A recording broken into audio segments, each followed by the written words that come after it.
E aí, pessoal, tudo bem? Sejam bem-vindos ao nosso curso de língua inglesa preparatório para a prova da ESA, Escola de Sargento das Armas. Hoje nós iniciaremos o nosso trabalho focando o primeiro conteúdo previsto no edital dessa instituição. Nós falaremos sobre os dois sentidos que uma palavra pode assumir quando é inserida dentro de um texto. Então, só para relembrar, a gente vai falar sobre denotação e conotação. É importante que você seja capaz de definir esses dois sentidos e principalmente estabelecer a diferença real que existe entre eles. Vamos começar falando de denotação e logo de cara eu ofereço para você um bizu para facilitar a sua memorização. Quando você ouvir falar em denotação, lembre-se que essa palavra começa com um D de dicionário. Por quê, Daniel? Porque o sentido denotativo, ou seja, a denotação, é o sentido através do qual a palavra foi dicionarizada, ou seja, incluída nos dicionários de língua inglesa, tudo bem? Então, estamos falando do sentido exato, do sentido literal que uma palavra pode assumir. Para ilustrar o que eu estou tentando demonstrar na prática para vocês e depois compararmos com outro sentido, que é o conotativo, eu trouxe essa oração e eu convido que você analise junto comigo. Ele diz: The python is a popular pet snake. Foquem nessa palavra que está em destaque, em vermelho, snake. Para você que esqueceu, essa palavra significa cobra, ok? E eu quero que você analise em que contexto essa palavra foi empregada. Notem que ele está falando sobre um tipo de cobra que a gente chama de piton na língua portuguesa, mas python em inglês. E ele está dizendo que é uma popular pet snake. Ou seja, é uma cobra muito utilizada como animal doméstico, isso nos Estados Unidos, tá? E é bastante popular, ou seja, bem vendida naquelas lojas que comercializam animais domésticos, tudo bem? Então, notem que a palavra snake, ela foi empregada nada mais, nada menos para descrever um tipo específico de animal. Se você tiver a curiosidade, eu já fiz isso para poupar seu tempo, mas se você tiver a curiosidade de pesquisar o significado da palavra snake no dicionário Oxford, que é o maior dicionário de língua inglesa do mundo, você vai encontrar essa definição. Então, eu não vou ler toda, até para a gente ganhar tempo, mas eu quero que você se concentre apenas nessas primeiras 4 palavrinhas, ó. A long, limbless reptile. Ou seja, ele está dizendo que é um réptil longo, ou seja, comprido e sem membros, sem patas. Então, percebam que a definição que consta no dicionário Oxford é exatamente o mesmo sentido que o autor usou na palavra snake, na oração que serviu como ponto de partida para a análise do que vem a ser a denotação, ou seja, o sentido denotativo. Então a gente pode concluir que a palavra snake, ela foi sim empregada dentro do contexto que nós acabamos de analisar no sentido denotativo, não no sentido conotativo, tudo bem? Então vamos agora, para efeito de comparação, tentar entender primeiro o conceito do que vem a ser conotação e posteriormente na prática como fazer para identificar o chamado sentido conotativo. A conotação, por sua vez, não é aquele sentido dicionarizado, ou seja, não é aquele significado primeiro que nós normalmente associamos a uma palavra. Por isso eu coloquei a título de explicação que é o sentido secundário que uma palavra assume. E esse sentido tem muito, mas muito a ver com as nossas emoções. Por quê? Porque essas palavras, elas acabam sendo associadas a determinados sentimentos que desencadeiam reações quando nós estamos lendo essa palavra. Então eu posso dizer que o sentido conotativo, também chamado de sentido metafórico, figurativo, nada mais é do que aquele sentido que provoca no leitor um impacto emocional. Deu para perceber a diferença? Notem o segundo exemplo que agora eu vou utilizar como base para a gente comparar denotação e conotação. That man is a cold-blooded snake. Aquele homem é uma cobra de sangue frio, é uma cobra.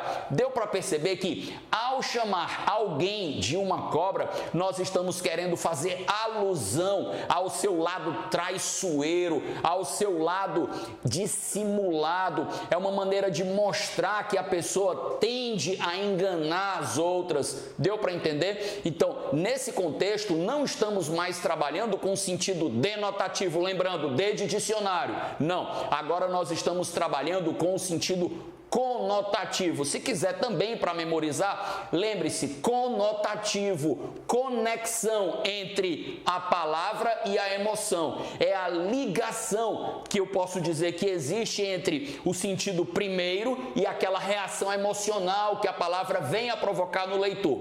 Deu para entender o que é o sentido conotativo? Então, claro que a gente conclui que nesse segundo exemplo, a palavra snake não foi mais empregada em seu sentido denotativo.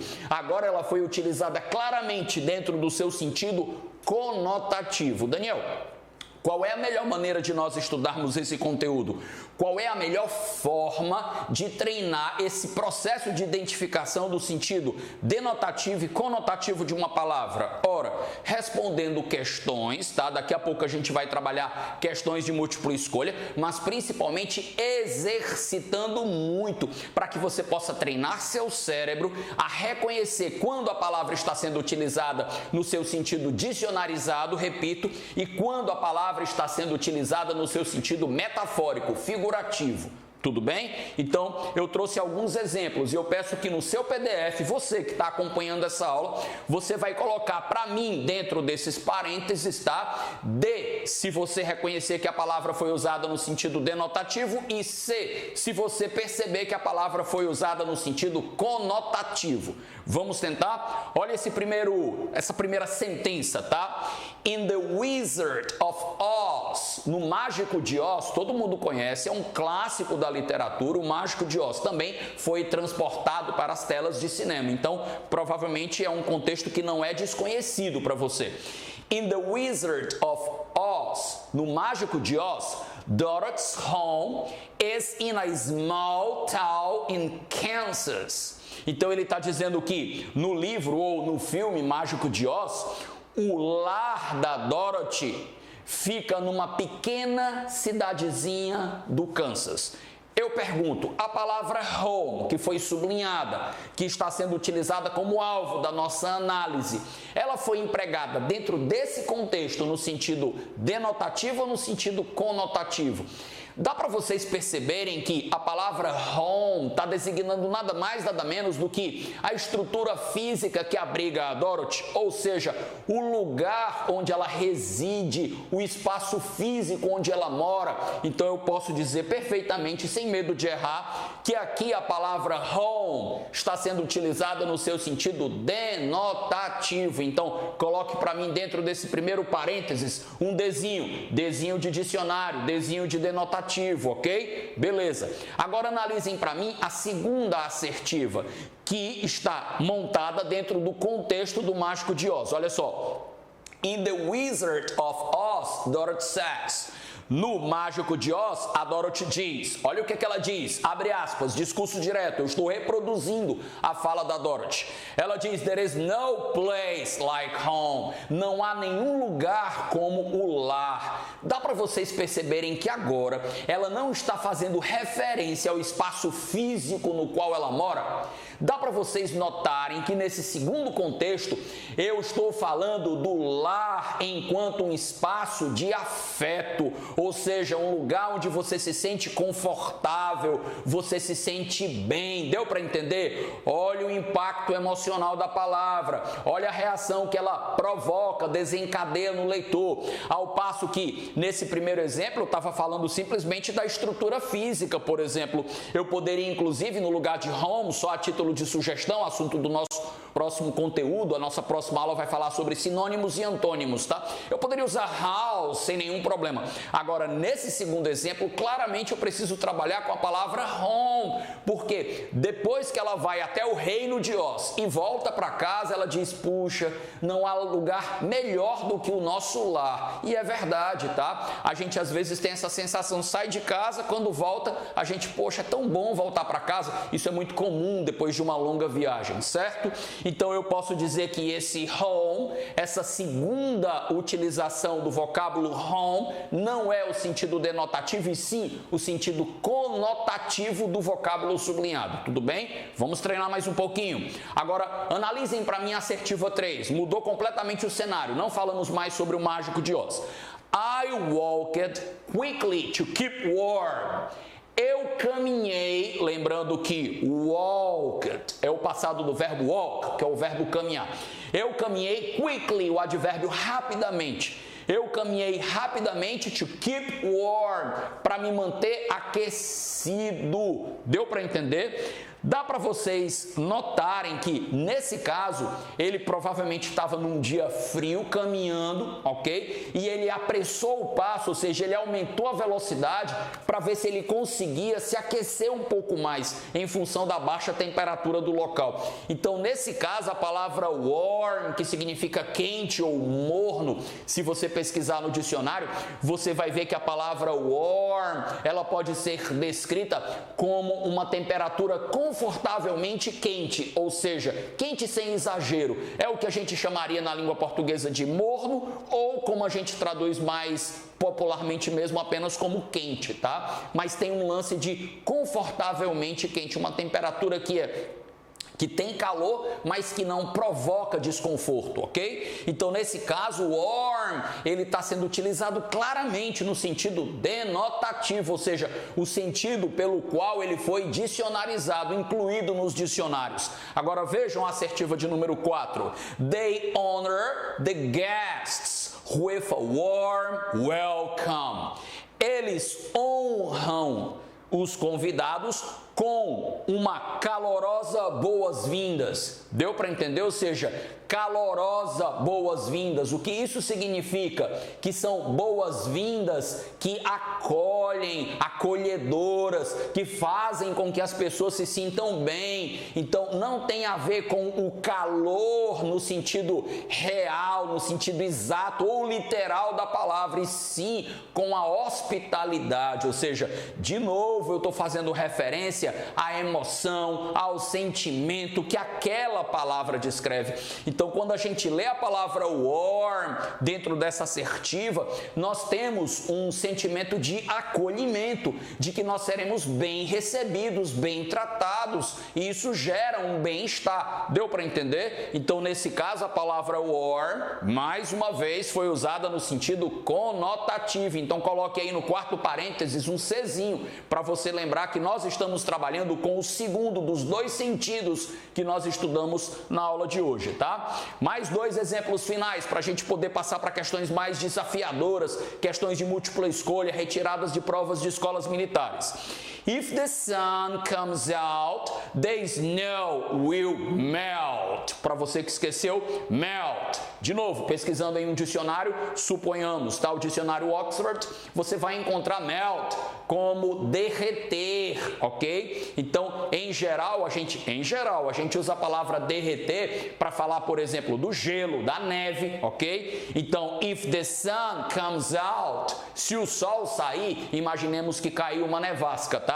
Aí eu digo, se o sol sair, sentença condicional, the snow, a neve, will melt, irá derreter. Então, claramente, nós estamos fazendo referência, tá, a uma passagem do estado, né, que seria o sólido para o líquido. A neve vai derreter, certo? Agora, vejam aqui o item 6, se eu também posso dizer que está no sentido, esse aqui está no sentido denotativo, mas será que o 6 também está no sentido denotativo? Analisemos. The chocolate seems to melt in my mouth. Quem nunca teve essa sensação? E obviamente que isso vai desencadear em você lembranças muito boas de ter colocado um chocolate na boca e esse chocolate derreter na sua boca, de tão gostoso que ele é. Então, perceberam? Gera de novo uma sensação de bem-estar, alguma coisa positiva. Então, ó, o chocolate parece derreter na minha boca. Dá para vocês perceberem que o melt não foi empregado no mesmo sentido daquele analisado na assertiva de número 5, então eu posso dizer que esse melt embora signifique a mesma coisa do item anterior, foi usado no sentido conotativo. Então coloque um Czinho para você lembrar que é o sentido figurado que está em jogo. E agora, será que com esses exercícios você consegue trabalhar com questões um pouco mais sofisticadas, que exigem um pouco mais do candidato em termos de compreensão? Bom, vamos tentar. Só uma observação. No ano de 2009, a ESA cobrou pela primeira vez, até hoje, tá? A prova de língua inglesa. Nunca havia sido cobrado o idioma, a língua inglesa especificamente, na prova da ESA. Ano passado, no edital, foi a primeira vez que isso aconteceu. Então, foi uma única prova com apenas 4 questões. Isso significa que nós não temos um banco de dados consistente de questões da prova da ESA. Isso significa na prática o quê? Que nós iremos recorrer a questões de outras provas de escolas militares para poder exercitar os conteúdos que aqui serão trabalhados. Eu vou dar prioridade às questões da SPSEX. Por quê, Daniel? Porque a SPSEX, Escola Preparatória de Cadetes do Exército, pertence à mesma Forças Armadas da ESA, ou seja, o Exército, tá? Então é interessante que nós trabalhemos com questões de uma banca examinadora próxima. Mas isso não impede que, ao longo do nosso curso, nós encontremos também questões de outras escolas militares, como AFA, EA, Escola Naval, EFON, que é a Marinha Mercante, enfim, ok? Então vamos para a primeira questão, uma questão da SPSEX de 2017. Vamos analisar com calma o enunciado dessa questão para a gente poder tentar entender o que ele quer de fato que nós façamos, tá? In the sentence, the cellular network was not as robust as it is today. The word robust means. Então vamos lá. Ele colocou um fragmento textual, esse que está entre aspas, tá? E pediu para a gente analisar uma palavra especificamente contida nesse fragmento textual. Vamos tentar primeiro reconhecer as pistas contextuais para ver se a gente consegue entender o cenário em que essa palavra foi utilizada e daí chegar à conclusão se ela foi empregada no sentido denotativo ou no sentido conotativo, tudo bem? Então vamos lá. Na sentença, a rede de celular. Então a gente já sabe que ele está fazendo referência a uma rede de telefonia móvel, que é o que a gente chama popularmente de celular, tá? A rede de celular não era tão robusta como é hoje. Então ele pede que nós analisemos a palavra robusta. Vamos pensar em termos de dicionário. O que é robusto?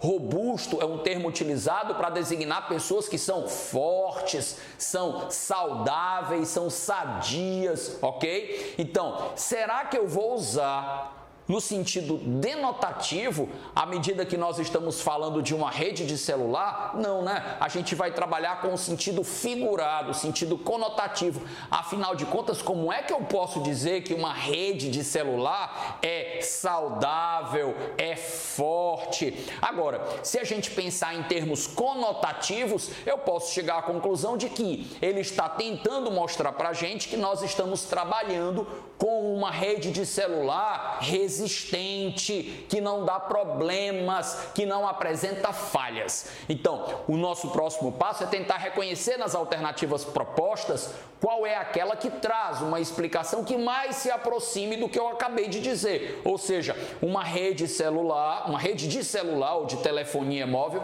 que não apresenta defeitos técnicos. Então, vamos lá. No item A, ele diz que a palavra robust significa capable of, capaz de. Observe que a SPSEX vai utilizar esse capable of em todas as alternativas.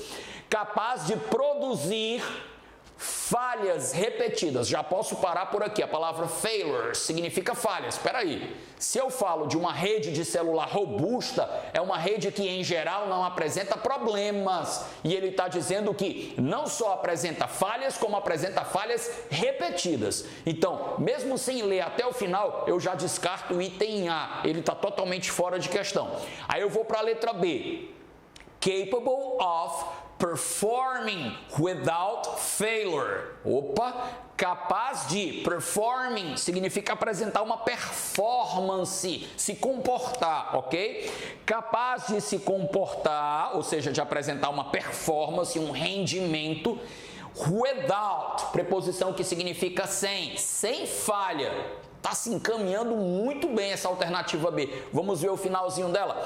Under a variety of conditions, sob uma variedade de condições. Ou seja, mesmo que chova, faça sol, neve, não importa. A rede de celular, ela continua funcionando normalmente. Deu para entender? Aí eu vou dizer que é uma rede de celular robusta. Tudo indica que a resposta correta é a letra B, mas não vamos nos precipitar. Vamos analisar os demais itens, só para a gente ter certeza de que realmente o item escolhido a priori é aquele a ser assinalado. C. Capable of predicting. Capaz de predizer. Predizer, gente, é sinônimo de prever. Capaz de prever critical weather changes, mudanças críticas no clima. Essa palavra weather significa clima no sentido de tempo, tá? Então, gente, uma rede de celular robusta é uma rede capaz de predizer, prever, ou seja, adivinhar mudanças críticas no clima em outros países. Para mim isso não faz o menor sentido. Já vimos que ser robusto dentro desse contexto, ou seja, o uso conotativo da palavra remete à ideia de resistente, forte, que não apresenta defeitos. Eu elimino a letra C. Letra D. Capable of creating standard responses to technical problems.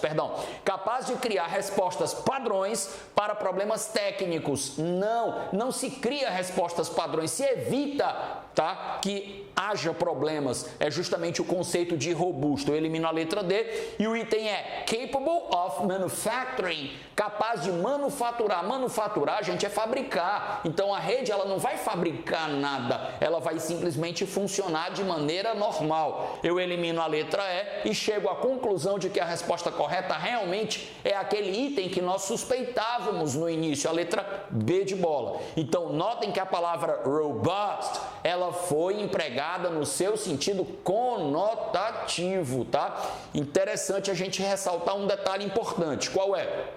Eles não vão pedir para você classificar o sentido que a palavra assume, até porque só existem dois. Isso não é suficiente para compor uma lista de opções.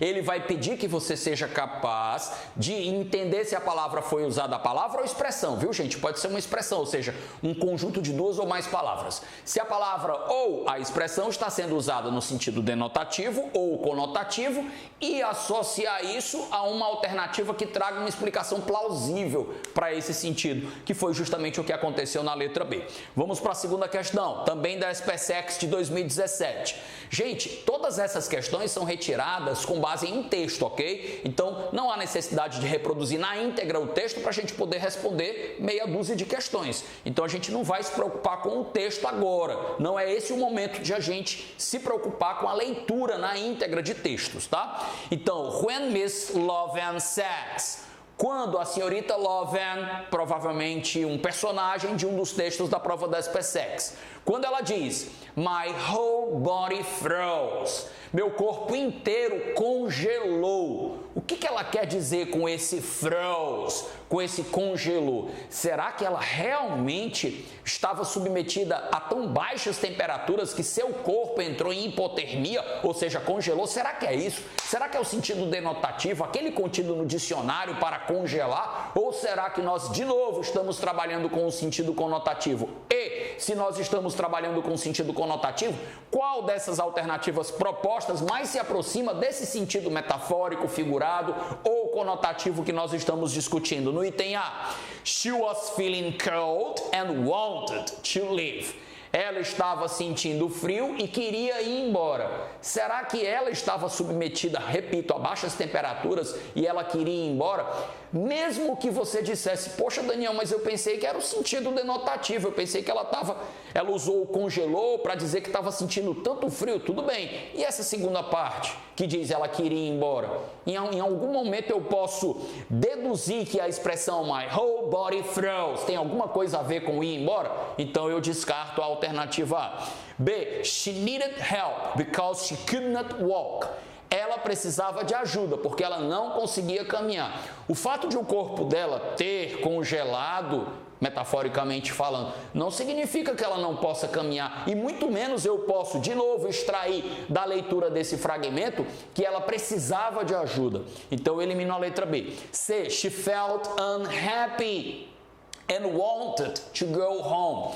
Ela se sentia infeliz, ela estava infeliz, como a gente diz na língua portuguesa, e queria ir para casa. Gente, não dá para associar a ideia de congelar à ideia de infelicidade. Então eu elimino a letra C. She did not want hope. A palavra hope significa esperança, mas notem que ela está grafada com letra maiúscula. Remete a um personagem do texto do qual esse fragmento foi extraído, tá?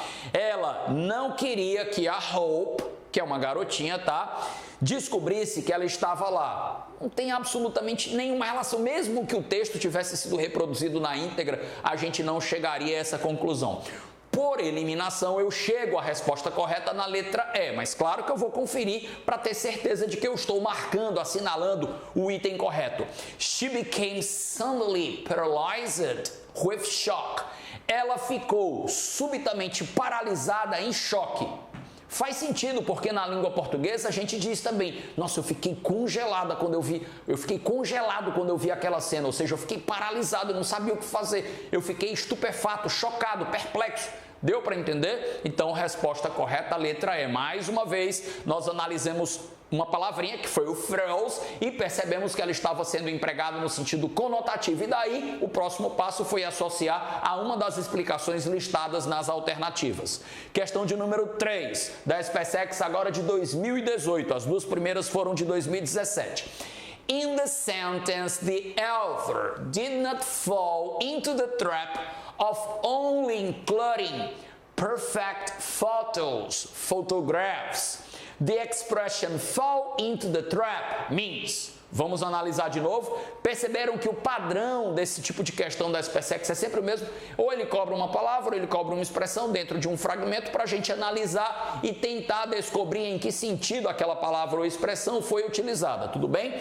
Então vamos lá. Na sentença, o autor did not fall. Fall é o verbo cair. Então, o autor não caiu into the trap, dentro da trap. Trap significa armadilha. Então, já sabemos que a expressão é cair dentro da armadilha, ou seja, cair na armadilha, como a gente normalmente faz referência a essa expressão na língua portuguesa. Eu pergunto a você, o que é cair em uma armadilha? É você ser enganado e acabar cometendo um erro. Então, será que a gente consegue compreender qual foi a alternativa que melhor expressou essa ideia que nós acabamos de deduzir a partir da leitura desse fragmento textual? A gente só vai saber tentando. No item A, make a mistake, cometer um erro. Logo de cara, a gente já encontra uma alternativa que descreve muito bem o que seria cair em uma armadilha, tá? Mas calma, vamos analisar os itens restantes.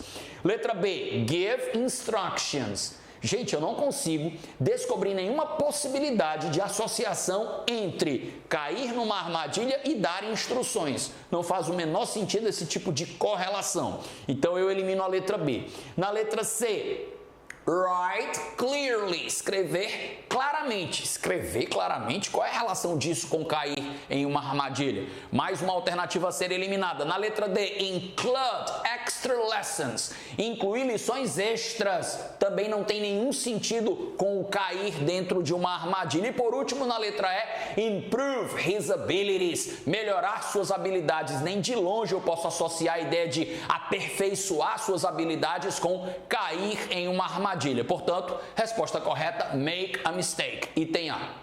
Vamos para a quarta questão, essa retirada da última prova da SpaceX, a prova realizada em 2019. Olha que interessante essa expressão. In the sentence, but the difference between the regimes is far more than skin deep.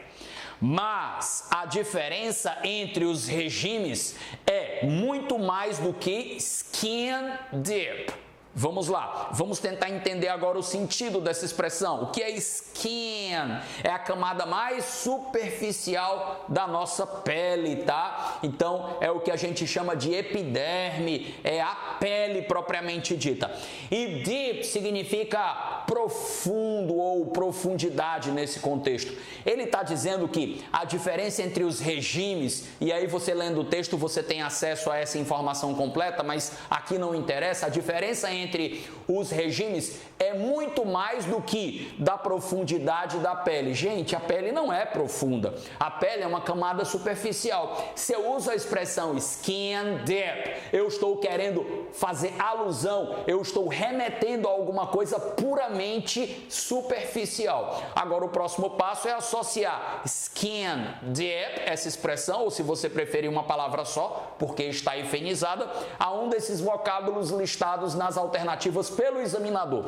Então eu posso dizer que skin deep é protetivo, protetor. Bom, você pode pensar, a pele é capaz de proteger, é uma possibilidade de análise, tá? Mas, particularmente, quando ele fala de profundidade da pele, ele está fazendo referência a alguma coisa que é muito superficial. Então, eu vou eliminar o item A. É alguma coisa extreme, alguma coisa extrema? Não, não faz sentido algum associar a pele a algo extremo, a algo grave, tá? Shocking, também essa associação não é possível. Chocante, alguma coisa que gera perplexidade. Profound, profound seria o oposto de skin deep, ou seja, profundo, tá? Claro que você pode se deixar levar pela palavra deep, né? Mas você tem que ver que é skin deep, profundidade da pele. Por isso que a resposta correta só poderia ser o item E. Superficial, ou seja, skin deep é a mesma coisa que superficial, de tal maneira que eu chego mais uma vez à conclusão de que a expressão skin deep, ela não estava sendo utilizada no sentido denotativo, porque ele não estava fazendo referência simplesmente a alguma coisa que é colocada na pele, ele estava fazendo referência a algo figurativo que remete à ideia de superficial.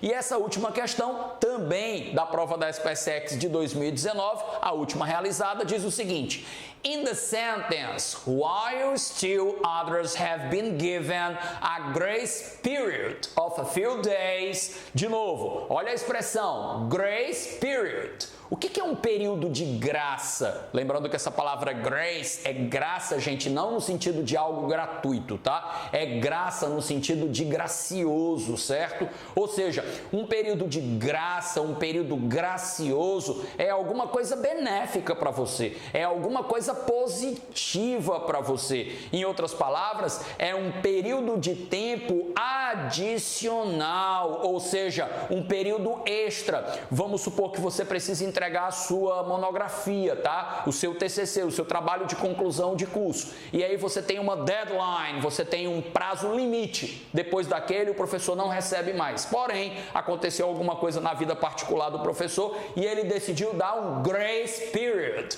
para os seus orientandos, ou seja, um período extra para receber aquelas monografias, aqueles trabalhos de conclusão de curso. Você concorda que eu não posso associar grace period, essa expressão do enunciado, a tie break? Tie break é aquele desempate que acontece, por exemplo, no jogo de vôlei. Quando as equipes empatam em 2-2, você tem o tie break, ok? Então eu elimino o item A. Dead end é quando você chega num beco sem saída, você fica sem opções, você não sabe mais o que fazer. Então eu elimino também a letra B. Na letra C eu tenho extra time, ou seja, um tempo extra, um tempo adicional, um período de graça. Ok? Por quê? Porque você vai ter mais tempo para poder fazer aquilo que você tem que fazer.